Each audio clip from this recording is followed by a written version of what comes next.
Well, we can all talk about Ray, but he has such a dramatic story of how he came to UFOs and how he went beyond UFOs, you know? So, Ray, we want to see your face. Okay, here we go. Let me see. Come on, Ray. Okay, here we go. Hey, I look like Wow. Santa Claus. There you how you go. doing, brother? Quantum Santa Claus there. North Yeah. Pole. Yes, I'm matching Dr. Tom Campbell. It's good to Well, see you, man. yeah. Good to Are see you? everyone's healthy. Yeah. Are you going to go beyond where you went before? Right. Right. I mean, you. I have to say, Ray was a lawyer, didn't know anything about anything, and boom, one day. Well, it's a whole story. His wife, and then him, and then the download, and then he had synchronicities, near-death experience. I'm just fast-tracking it all so we can get to you, but it just blew open his mind to say he's dedicating his life to this. Hooked up with Edgar Mitchell, wrote his first book with a bunch of other people, Rudy Shield, Beyond UFOs, and now he's really taking us to the next level where he's become one of the people saying, it's all consciousness. And what does that mean? How does that evolve us? And who are we really? And what is this out there? So is that a little bit of what you're going to be talking about, Ray? Yes, I can talk about the new book. I've already, I guess, presented to many of the members of Neil's group about my history of how I got here as an individual, which is it's unbelievable. There's no It's other way dramatic. to describe it. It's a movie. It should be a movie. Yes. And it was an experience. Well, we are doing a documentary. We've been filming for 5 years. Wow. And it's going to parallel the new book. We've interviewed more than 30 PhD academics and medical doctors, and close to 70 experiencers of the contact modalities. These are individuals that have had 3 or more different experiences via the contact modalities. For example, people have had NDEs, they've had OBEs, they've seen deceased people, they've seen UFOs. I guess our mutual friend Preston Dennett is a classic case. He's had all of the above except an NDE. So our book is going to be literally, actually it's going to be 4 books, 4 volumes. And volume 1 and 2 are theoretical, and volume 3 and 4 are experiential. It's going to be the testimony of these major individuals. So I'll stop to take a breath here. Yeah. Do you have a PowerPoint, or are you just going to talk? No, what I can do is I could show what the front cover of our book is going to look like, and the topics, the various topics. But before we get into that, I just want to present to the audience members that I've called down huge UAPs. Okay, not these. Ray, just real quick, could you turn up your volume? Yes. Okay. Hold on one second. Volume. Testing. How's that? More, please. Okay. How's that? Testing. Sounds the same. Maybe you can do it in Zoom. You know where the microphone is? There's a little up arrow. Yes, I see it there. Audio settings. Okay. Audio settings. Yep, and then microphone volume. Okay, microphone volume. How's that There we now? go. Perfect. All right, fantastic. Okay, and yeah, just for individuals that do not know me, do not know my story, an energy being appeared in my living room to my wife and my daughter, and to my wife first. And then she went upstairs to call me because she had been praying all night to the Virgin Mary of Mexico, La Virgen de Guadalupe. And that morning, this energy being appeared, and she went upstairs to call me because to her it was an angel. And then I went downstairs with her at 6 o'clock in the morning because she had been praying all night because our dog was totally paralyzed. And we were going to be euthanizing her later in the afternoon. And so this energy being appeared, my wife disappeared in front of me, the dog disappeared, this being put me to sleep. And when I woke up an hour later, the dog was completely healed, running around the entire neighborhood. And my wife was saying, hallelujah, hallelujah, the angels cured her, the angels cured her. And my background, I went to Cornell for a master's degree. I went to University of California, Berkeley for a PhD, and then I became an attorney. So total atheist, material rationalist, and this was like an atom bomb exploding in my head. And then my wife began to pray at night, and these huge UAPs, it's another terminology for UFOs, would appear, these very large objects. And then I tried to do it, and it happened. The first time I tried it, it was this huge object the size of a football stadium appeared right on top of my next door neighbor's house, literally 30 feet away from me. And that was witnessed by my daughter, who was 10 years old at the time, and 3 adult friends of mine. And that lasted more than an hour. There was telepathic communication that took place, holographic projections, and I won't go into the details of that. And then I began to have a series of nonstop paranormal experiences, including out-of-body experiences, seeing shadow beings, getting physics downloads, other types of downloads of information. I had 3 near-death related type of experiences, which gave me spirituality. And that, again, that was a very complicated process, which I won't go into the details of it. And then how my research part came about was I was driving my car in the middle of a traffic jam, and I was taken out of body to another multidimensional reality where I was taught the nature of our reality, the relationship between consciousness and what I now call the contact modalities, all the different paranormal ways that humans are piercing the veil of our reality and having contact with non-human intelligence. And I was shown that that all of these experiences, i.e. NDEs, OBEs, UAP contact, people that see ghosts and spirits, hallucinogenic journeys, channeling, remote viewing, et cetera, that all these experiences are actually part of one phenomenon. And they need to be studied as one phenomenon. And the main reason is because all of them involve what is called a manipulation of space-time. So, and then that night, that evening when I got home from work, Mary Rodwell sent me an email. I had never communicated with her before.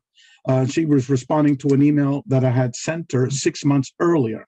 So on the day of that experience, she said, "Dear Ray, I'm sorry, I'm responding to an email that you had sent me 6 months ago, but it's just popped up on my computer today." So it was held up in cyberspace for 6 months. So if any of you are going to be seeing Mary Rodwell in the very near future, say, "Look, Rey Hernandez told us this crazy story. Is it true or not?" You know, and she'll tell you that yes, it's very, very true. And we spoke until 1:30 in the morning, my time, Eastern Standard Time. And then I said, "Look, Mary, I got to go to work tomorrow." And we agreed to communicate later. But then the very next day, there's 24 hours after that OBE experience while I was driving my car, I got a phone call from this emeritus professor of astrophysics at Harvard University, Dr. Rudy Shields. And I had no idea who this man was. And he's calling me at 8:30 in the morning. And what had happened was that Mary had sent him a detailed chronology of my experiences that I told her.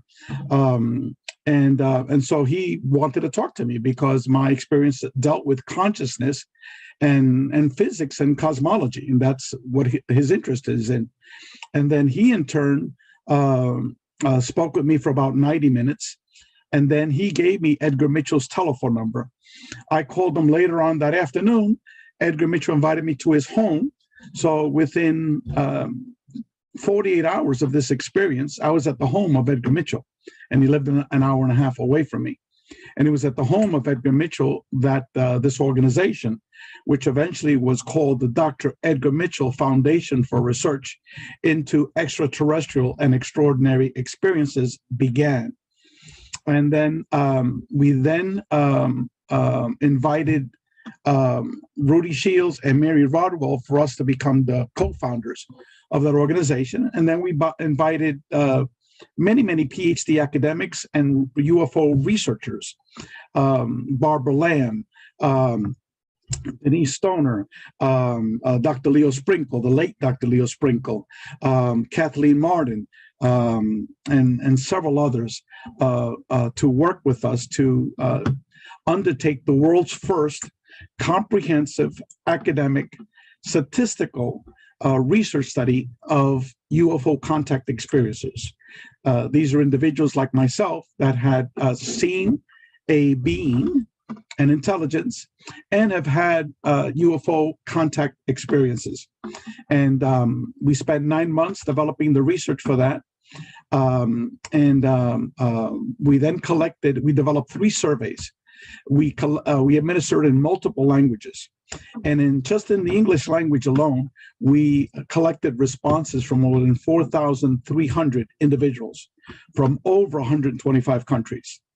And needless to say, our research data pretty much contradicted what is circulating in the field of mainstream materialist ufology. It was the total opposite of what's circulating out there at these UFO conferences. And why? Because no one has ever done this study before, this comprehensive academic statistical research study. And again, this was done with PhD academics together with people that had their boots on the ground researching UFO abductees and contactees for numerous years. Leo Sprinkle, for example, was working in that field for 40 years.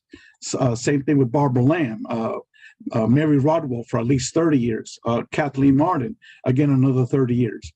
So these weren't just naive people. These are people that have been working in this arena for many years. All we did was just combined it with the PhD academics. So we made it academic and scientific, and we managed to publicize our data in 2 peer-reviewed academic journals. And we published an 820-page book titled Beyond UFOs, The Science of Consciousness and Contact with Non-Human Intelligence.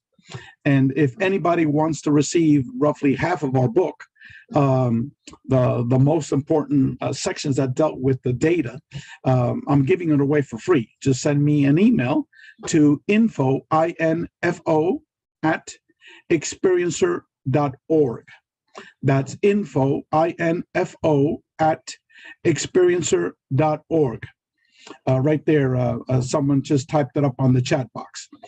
And so the reason I pushed that study to begin with was, here I was in this out-of-body experience in 2013. This is May of 2013, where I was shown all this information, that it's all one phenomenon.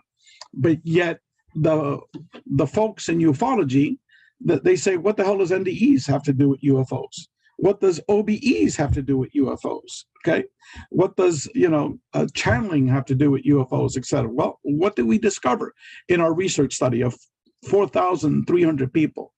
What we discovered was that this phenomenon, while has a physical component to it, okay, you see a perceived physical object in the sky, you see a physical being in front of you, like in my case, it was an energy being, which was multiple colored, semi-translucent, that totally controlled my consciousness, made my wife disappear, our dog, and totally healed our dog, who we were going to be euthanizing later that afternoon.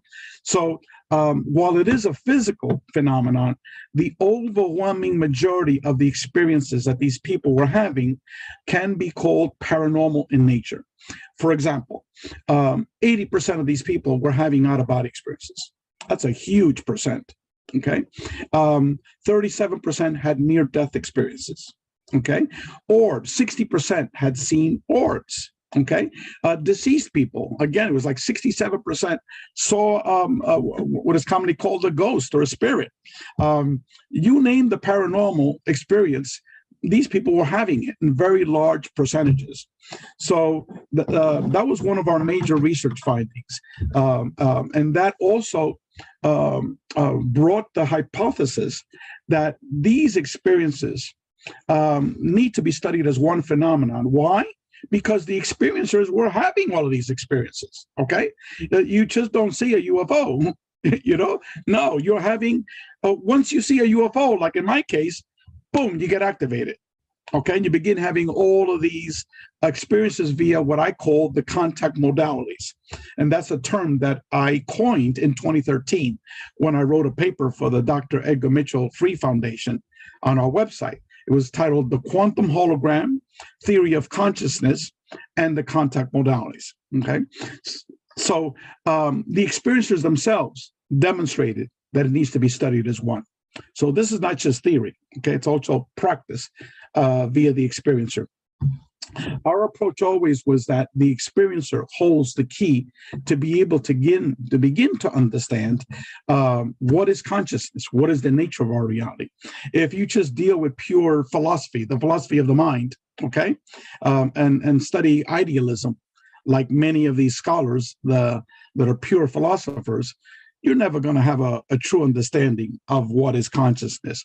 The other approach is a physicist approach. You could, approach it as via quantum physics, and just like the early developers of quantum physics conclude that yes, consciousness is primary. Okay, but you talk to the people that have had major contact experiences.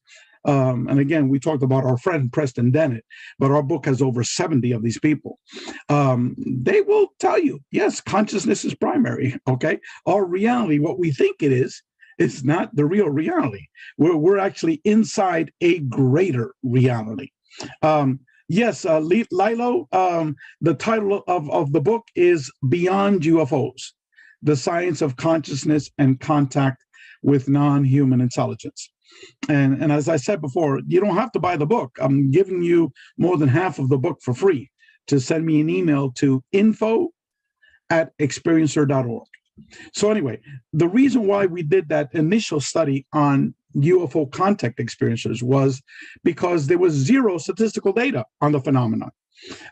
Kathleen Martin, who was a member of our research committee, she and Denise Stoner, who was also a member of our research committee, they did a study several years before where they administered 50 questions to 50 abductees. Okay, very limited. Okay, one of the research findings that we found was that 2/3 of the people that took our surveys had seen a UFOs, had seen a non-human intelligence, but they never had an abduction.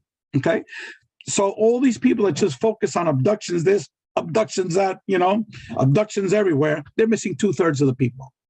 And we also determined that the people that had an abduction, okay, 70% of these people now call themselves contactees and not abductees. Why? Because overall, initially, all the people who took our survey, 37% viewed their experiences as negative. Okay, why? Because of the ontological shock. All of a sudden, you're like me, you're living your life normally, and there's an energy being appeared in your living room. Okay, and it wasn't for my wife, viewing it as angelic and praying all night and calling it down. If I didn't have that experience, I might have been traumatized by that experience, and that was a positive experience. The other people that have had experiences that are frightening, but over time, the 37% was reduced to less than 5% over time. Why? Because we found out that the vast majority of these individuals were having multiple contact experiences. Over 40% of these individuals were having more than 20 experiences. The more experiences you had, the more positive you viewed your experiences. Why? Because your perception of the experience changed over time, and your actual experience changed over time. For the people that have had abductions, they might have had an experience where they were paralyzed, they were having a medical inspection by these short beings, and but yet towards the end of their experiences, they're communicating with these energy beings. People viewed them as angels, angelic. They're being brought to the spirit world, shown what the afterlife is like Whitley Strieber. Now he's communicating with his deceased wife. Initially, Whitley Strieber viewed his experiences as horrible, totally negative experiences. Okay, now he prays every night to these beings, giving them thanks for totally transforming him, for giving him spirituality. Okay, for making him the individual that he is now. So Whitley Strieber initially was in this negative light of an abductee. Now he's Mr. Love and Light. Okay. But that is the common example of people that took our surveys. Okay. So one major finding was that these experiences were perceived by the overwhelming majority as highly positive. Not initially, but highly positive. Okay. And we asked that question of positive, negative, or neutral in 25 different questions. Also, we asked open-ended questions where they got to write out the details to that question of positive, negative, and neutral. We even asked it for the different types of beings that people were seeing, whether it was positive, negative, or neutral. But I won't go into those details. The second major finding was that these experiences were primarily psychic, paranormal experiences, and not necessarily physicalist. Okay, that was the vast majority of the experiences. Number three, these experiences dramatically transformed these individuals for the positive. All of a sudden, people became less materialistic, more spiritual, more consciously aware. Okay, they became vegetarians. They ecologically friendly. They became much more spiritual. They weren't atheists anymore. Money was not important, et cetera, et cetera, et cetera, et cetera. So that parallels the people that have had near-death experiences. So that was a major, major finding, that these experiences were just like near-death experiences. The people evolve and transform in radical ways. And the fourth major finding was that these experiences involve a manipulation of space-time. That means that these experiences need to be seen as consciousness-based phenomena, okay, as interdimensional phenomena, okay? And I won't go into the details. If people have questions, they could ask me later on. So the reason why we wanted to do this study first was because we had zero data about the UFO contact phenomenon. All you had at these UFO conferences were David Jacobs saying he's never met anyone that's had a positive UFO contact experience. Never. I never met anyone that had a positive experience. Bud Hopkins, the same thing. I've never met anyone that had a positive experience. And all of these abduction people talking about how horrible the experience is. I think I might have lost you. Do you guys still hear me?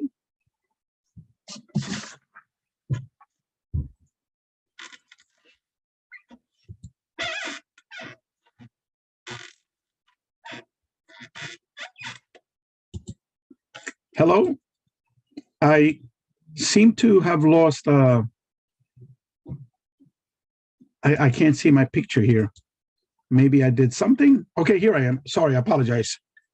All right. So we didn't have any data. There was very little understanding of what is a UFO contact experience. Okay. Now we do have that data, and it totally is different from what people perceive it to be, at least on the internet. Okay, and on these UFO conferences. Now a lot of experiencers are beginning to talk at these UFO conferences, and they're giving a totally different perspective of what the phenomenon is all about. So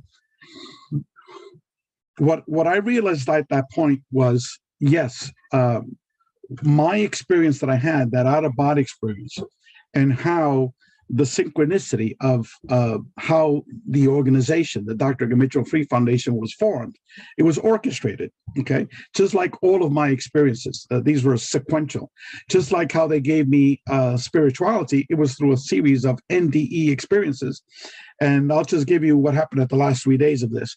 The last 3 days was that on December 21st, 2012, I was with my daughter, the pediatrician's office. All of a sudden comes out a robotic voice. "Excuse me, doctor, have you ever heard the term near-death experiences? It's a phenomenon that you need to know about.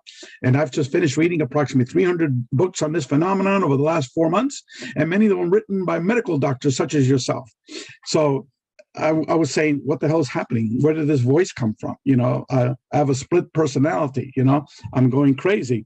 And then all of a sudden, I apologized to her. I said, "Excuse me, doctor, I don't know why I said that." And then she said, "There's no need to apologize. How did you know I had one?" Okay. That occurred the very next day. Okay, Saturday, December 22nd, 2012, and on Sunday, that was with my father. And when I told him that Sunday, so 3 days in a row. And my father's experience was the most profound experience NDE experience of any book that I ever read, any case study. And it was on my way home that I put down my windows. I looked up at the stars, and for the first time in my life, I spoke to God and to these beings who I consider modern angels, intermediaries of God. Again, a non-religious God. Okay, the universal mind. And from that day on, I don't have a knowledge of spirituality. I have a knowingness of spirituality. So anyway, so at that point, after our research study,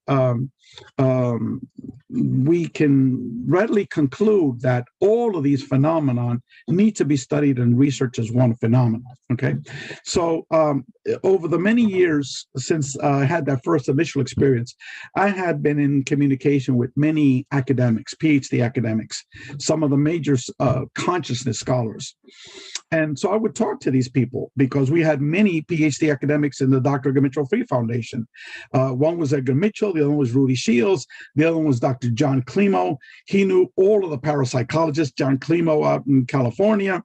He knew Russell Targ, Stanley Krippner, Dean Radin. Edgar Mitchell got Dean Radin to invite me to IONS to make a lecture out there. And I met Jacques Vallée, I mean, tons of people.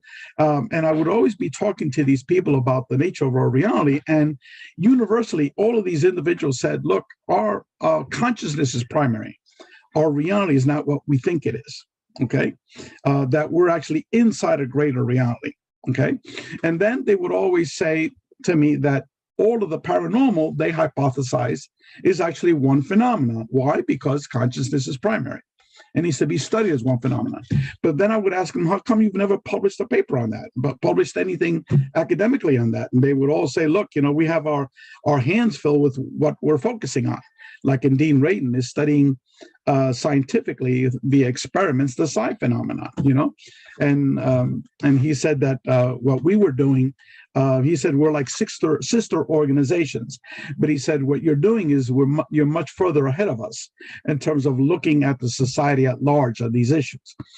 And so again, I'd be talking to more than 60 or 70 of these people, and they would all tell me the same thing, all these PhD academics. And then I said, look, we need to develop a similar research study that we did with the Dr. Edgar Mitchell Free Foundation, but now we need to include everybody that's had an experience with the contact modalities.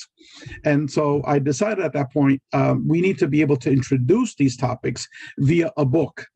And let me share my screen just to show you. I've been working on this for 4 years. Hold on a second here. I hope everyone can see this book, this front sheet here. The title of our book, let me, sorry about that. Let me get you the front cover. Okay, this is what the front cover looks like. The title of the book is A Greater Reality, the New Paradigm of Non-Local Consciousness, the Paranormal, and the Contact Modalities. And if you could see here to the left, you have all of these terms. They're all different aspects of the paranormal and the psi phenomenon. They're all being sucked up into a black hole. And as you can see, also being sucked up were binary codes, zeros and ones, which stands for the information fields of our reality. And the big major ones in capitalized letters are near-death experiences, out-of-body experiences, UFOs, and ghosts and spirits. And a lot of people don't get this, but if you look at Nous in Greek, that means knowledge or wisdom. Okay, so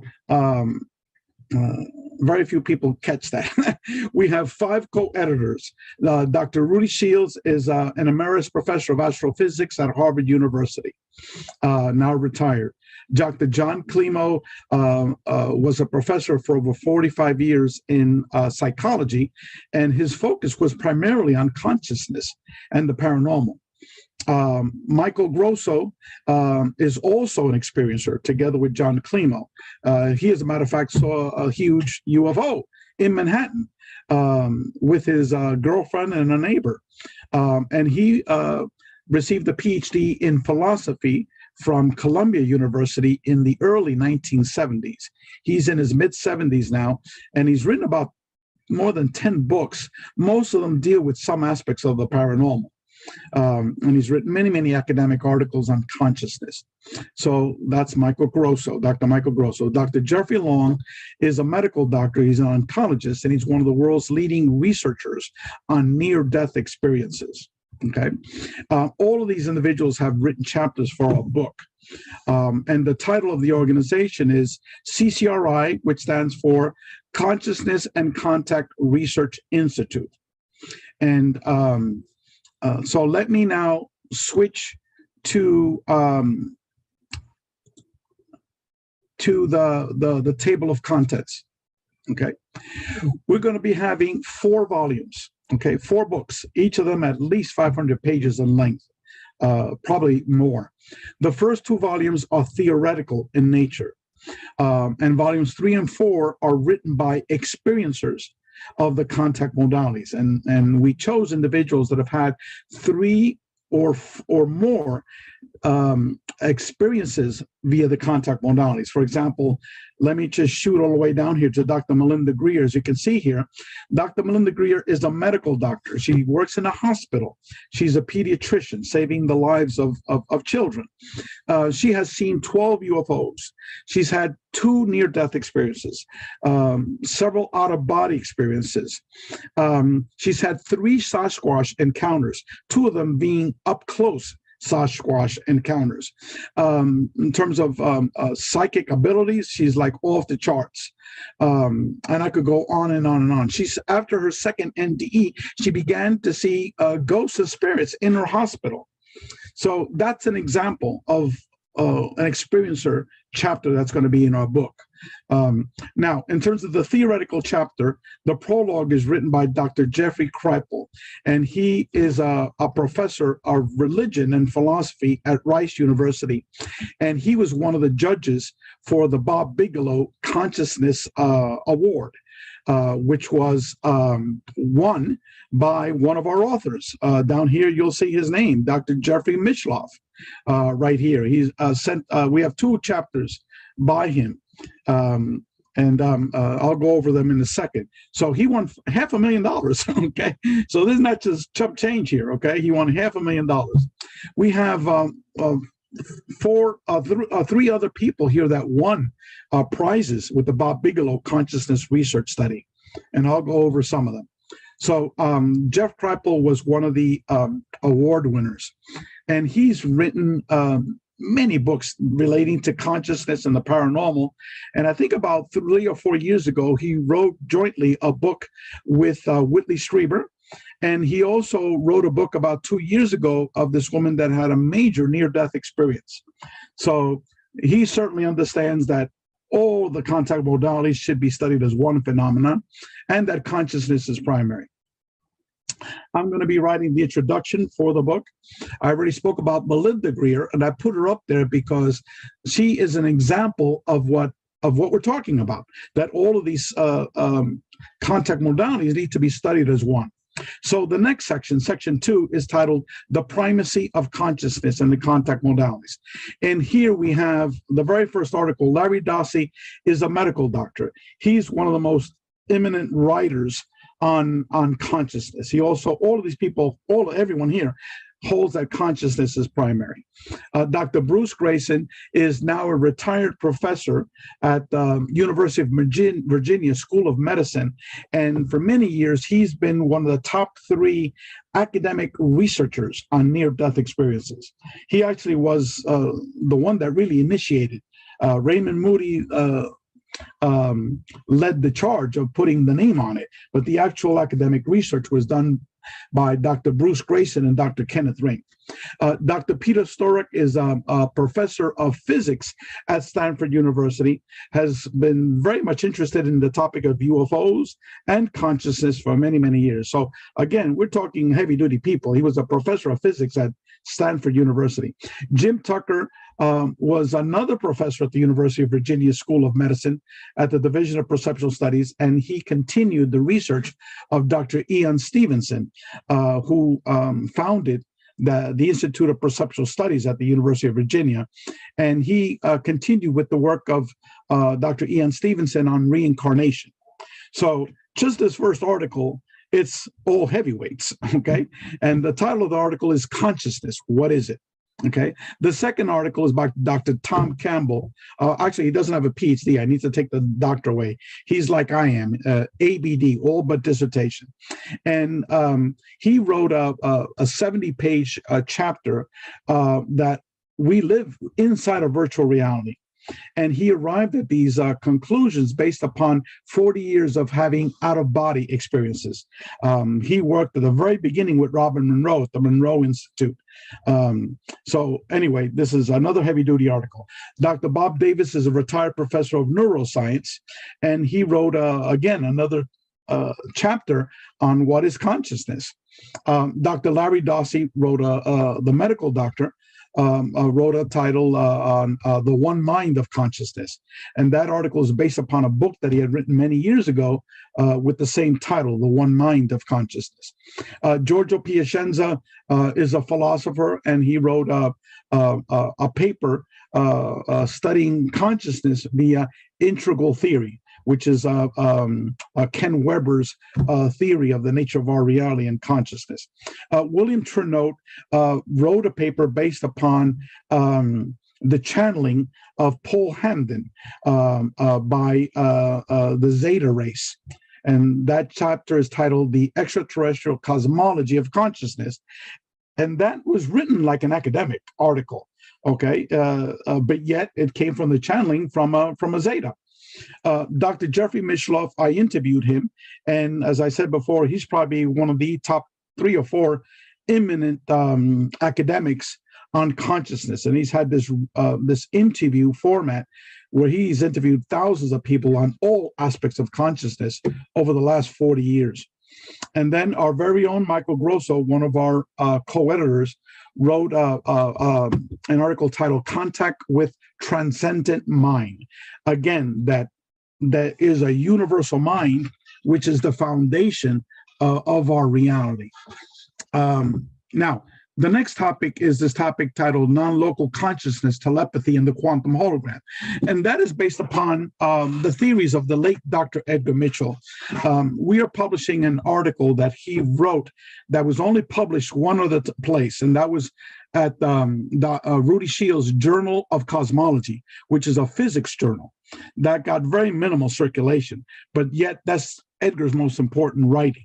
It's a little bit difficult to read because it's couched in physics language, but it doesn't have physics in it. It's written for the layperson, but it's not an easy read.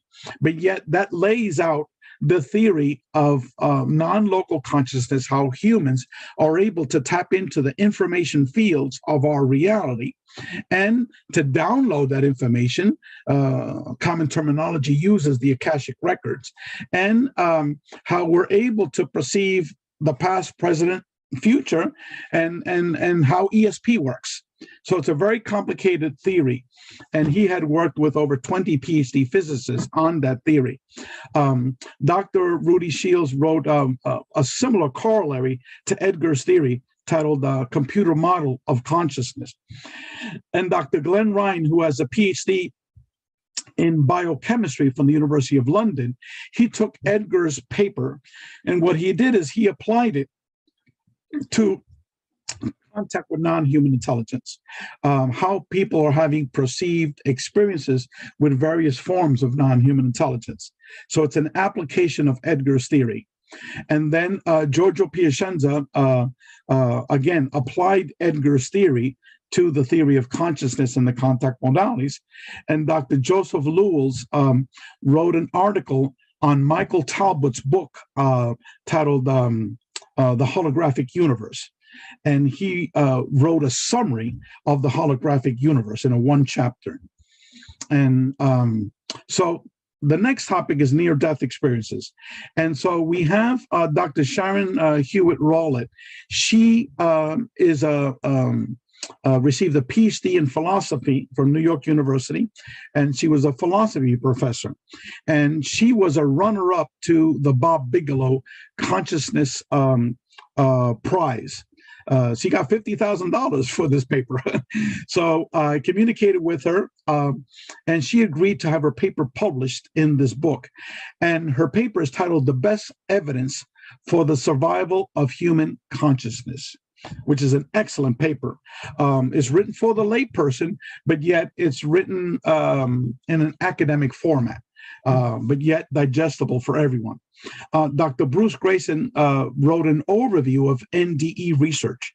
And I said, he's the founder of NDE research. He's the man, he's the godfather of that. So we're publishing his article in there.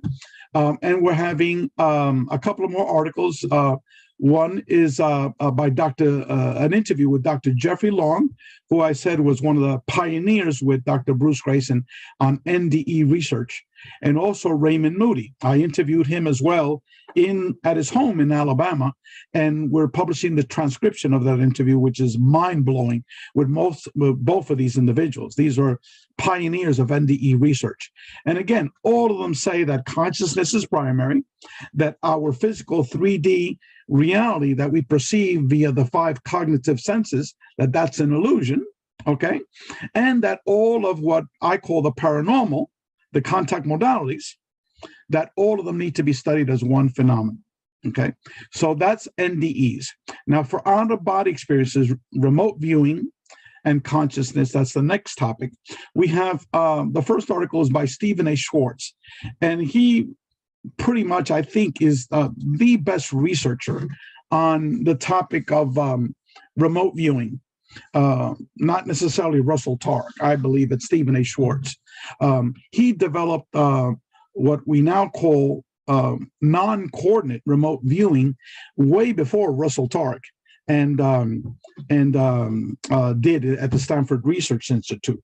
And he's been working on remote viewing until today. He's a man in his late 70s. So he wrote an article titled "Through Time and Space, the Evidence for Remote Viewing." Next, we have Julia Sellers, whose husband is one of the world's major OBE experiencers. He could pop out of his body at will. So she's been researching this phenomenon again for over 20 years. And she did an overview of OBE research. What have academics and scientists and scholars written about the OBE phenomenon over the last 40 years? And then Marilyn Hughes, she's the president of the Out-of-Body Travel Foundation. She's been doing out-of-body national traveling, for over 40 years. And she has a wonderful website with hundreds of free books that she's published and articles. And she wrote an overview article titled "OBEs, Astral Travel, and Remote Viewing." And again, these are all articles that were meant for the layperson. They're not highly technical, written highly academic language, but yet it's written in a format that you need to be able to pay attention to it. Now, Daniel Reskin wrote an article for us on lucid dreams. And again, that's a topic that's rarely discussed in the topic of consciousness, and it's important to introduce lucid dreams as one of the contact modalities. Then the next topic is ghost spirits and spiritual transformation. Gary Schwartz was a tenured professor at Harvard. He then was a tenured professor at Yale University, and for the last 20 years, he's been at the University of Arizona. And what he's been doing for the last 20 years? He's communicating with dead people, okay, via mediums. And this man is like one of the geniuses in this field of consciousness. He's published various books titled "Expanding Science," "Is Consciousness Primary?" "The God Experiments," many other books. So this guy is a genius. And we got an article that he wrote just for our book. It had never been published before. It's titled "Survival of Consciousness Research." And then we have another article that Edgar Mitchell wrote. It's titled "The Quantum Hologram: Merging of Science and Spirituality." The need for humanity to become much more spiritual because we're heading towards a path of self-destruction. So we need to be able to merge science and spirituality in order for the human civilization to continue. And Dr. Eric Ouellette is a professor in Canada, and he wrote an article about the history of Marian apparitions. This is where the Virgin Mary is seen all over the world, and talks about that from a paranormal, parapsychology perspective. Paul Eno is also a member of the CCRI, and he's one of the few non-academics that have written a chapter here. And Paul, I consider him to be one of the world's leading authorities on ghosts, poltergeists, and attachments, spiritual attachments, which he calls parasites. And so he wrote an article about his 50 years of research into this phenomenon. And it's an overview article. And then Reverend Michael Carter, who is also a major contact experiencer, he wrote a paper on the spiritual transformation that takes place upon the experiencer having contact via the contact modalities.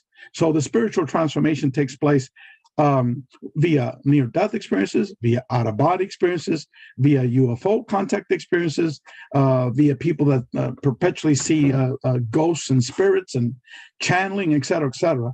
There's, a small percent of these people that, if they've done this for many, many years, that they're non-spiritual, okay? And the overwhelming majority become deeply spiritual people. So that's my Reverend Michael Carter's article.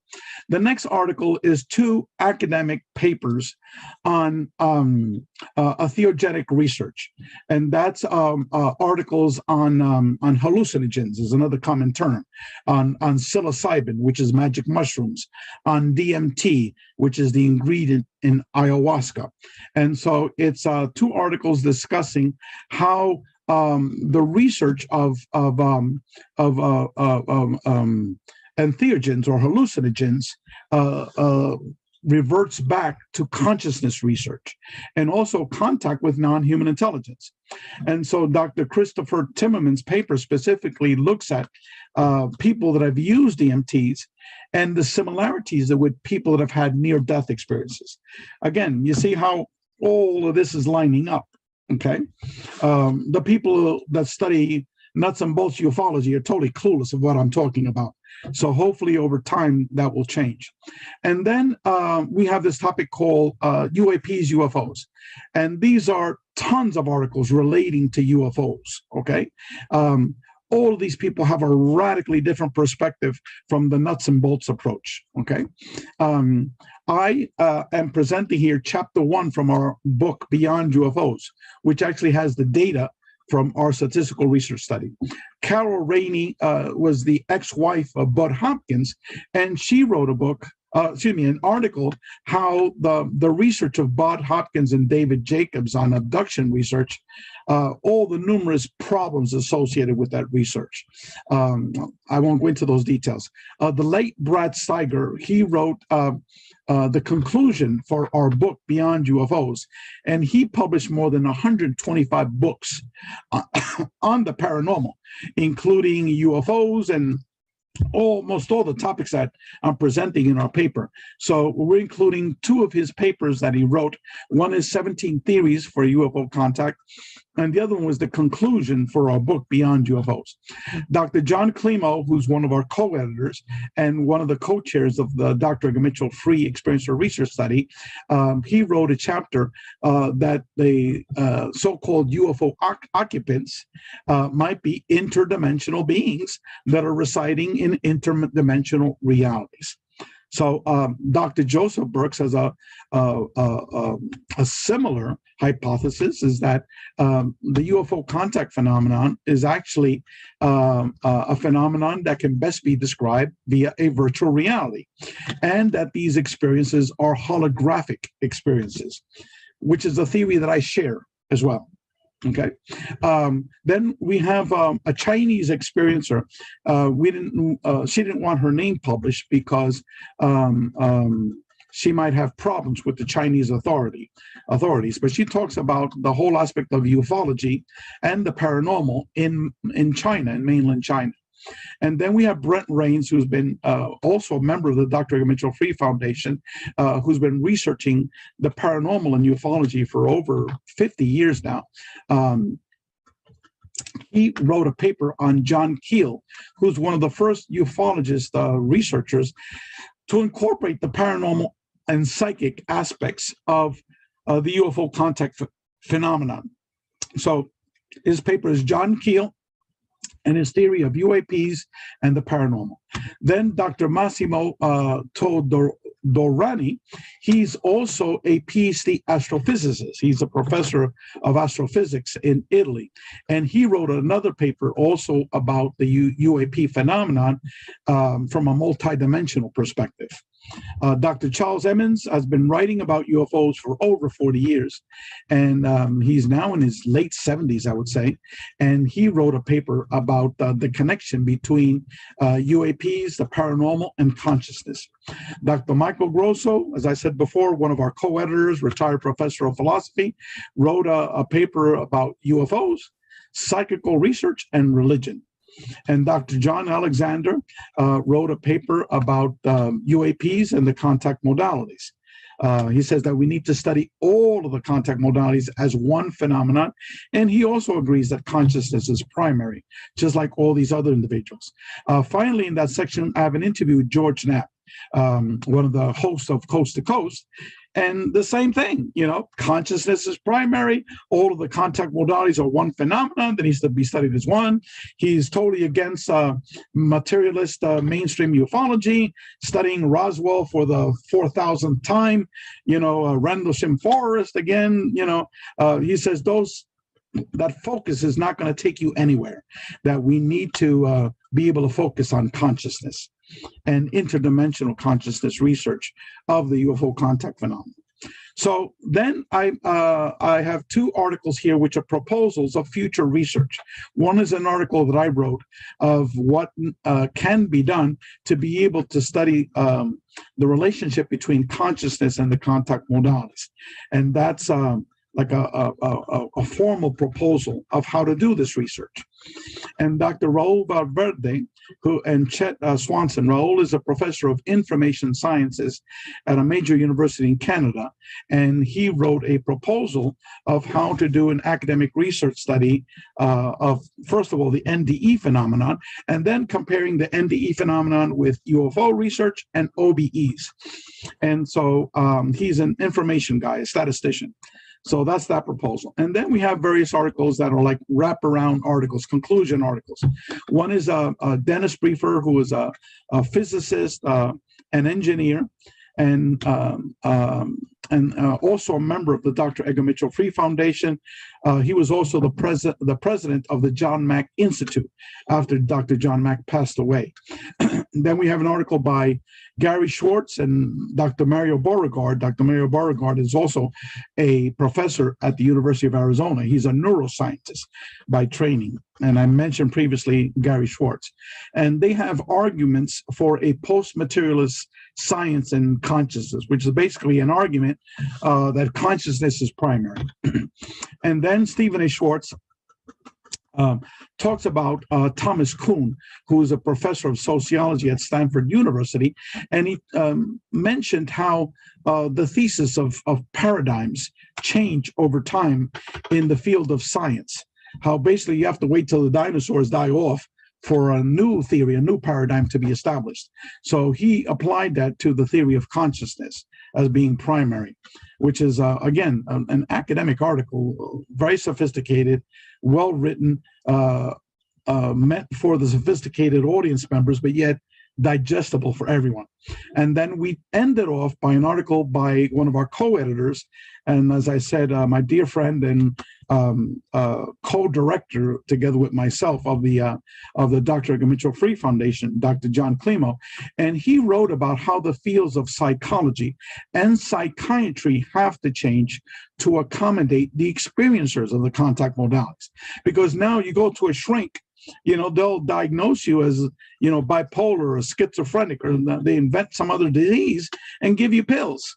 Because, for example, if I were to take some of these diagnostic tests that you take for having these experiences, I took one of those sample surveys, and I was labeled, you name it, I was a crazy madman, and they would have given me tons of pills and medications because of my illnesses. Okay, so what he's saying is that these experiences are very, very real, and because of that, psychology and psychiatry have to change to be able to accommodate the experiencers of the contact modalities.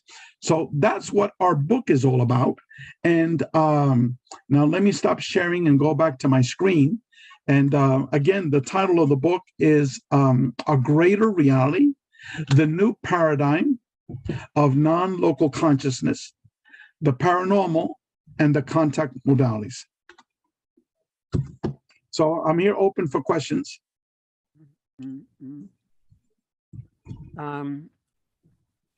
I think we might be out of time. Are we out of time? Okay. Neil? Let's get one question in, Ray. Let's see what we got here. Great.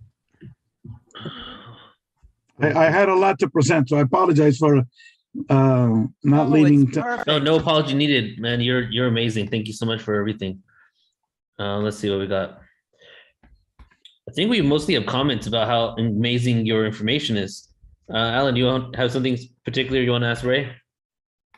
Yeah, so Ray, you have this great evolution from beyond UFOs to consciousness. What's next? What happens when we get to the level that you're presenting? What do you see the progression is? Well, I've been working for the last 5 years on a documentary. Most of these people that you see on that list, we've interviewed them together with 70 experiencers. I didn't go over that chapter. There's 2 books just on the experiencers. And so we interviewed close to 70 people as well. So we're doing a documentary which is a combination of science and the experiencer. Okay, and to do it in a way which respects the experiencer of the contact modalities, but we're presenting it in terms of consciousness and the nature of reality. So, and we have these 2 remarkable individuals that did 10 documentaries for William Shatner. They are the co-producers. They also did In Search of Spock, which is the Leonard Nimoy tribute. So these are, very reputable people that are doing this. And the wife is a major experiencer. And he's an experiencer himself, but he just had one minor experience of having 6 hours of missing time, where they left Chichen Itza, and all of a sudden, 6 hours later, they were in the hotel room fully clothed, and the car properly parked. But the wife has had a lot of experiences. So that's the next step. And what I really would like to do is hopefully when I retire soon, to be able to actually do the academic research that I talked about in the proposal, which is to have a better understanding of all the experiencers that are appearing on the show today. That would be great. You know what's so great about Ray and Jenna and some people, it hasn't been a lifelong study. It's like, boom, overnight, they're in the new consciousness. I think that is possible. I think we're building a conscious field of the 100th monkey, the potential where suddenly it tips, and now suddenly it's like, of course, there are things out there, there's intelligences. What made us think there wasn't? So yeah, I just want to leave food for thought for everyone. I start off my chapter by saying that we're in a time period of a grand awakening of humanity. And I also raised this question. I said, do you think it's a coincidence that 3 of the major contact modalities, that is the topic of UFOs, NDEs, and OBEs, all got circulated on a worldwide basis within 5 years of each other? Okay, NDEs was 1975. Robert Monroe with OBEs, that was 1972. Star Trek was syndicated in 1970 around the world. Both Robert Monroe's book and Raymond Moody's book got circulated and translated into all the languages of the world. Now, this is before the internet for you young folks that are out there, okay? So was it a coincidence that all of a sudden, within 5 years of each other, 3 out of the 4 major contact modalities were circulated all around the world? So I argue that no, the time is right now why this was introduced to humanity. And the reason is because we've reached the point of self-annihilation. Okay, via ecological catastrophes and also nuclear weapons. Okay, we can destroy our planet completely and wipe ourselves off. So we're given what do you call a reprieve? Okay, to be able to become more spiritual, to understand that we are eternal spiritual beings. And I think that my project, together with the project of many other people, the work that you're doing, Neil, Alan, and the other speakers that we heard today, we're all part of the same force, the same process to awaken humanity. Yeah, no, thank you. Brilliant. Thank you, brother. You've made a huge impact on the field, Ray, and keep going. You know, we need you.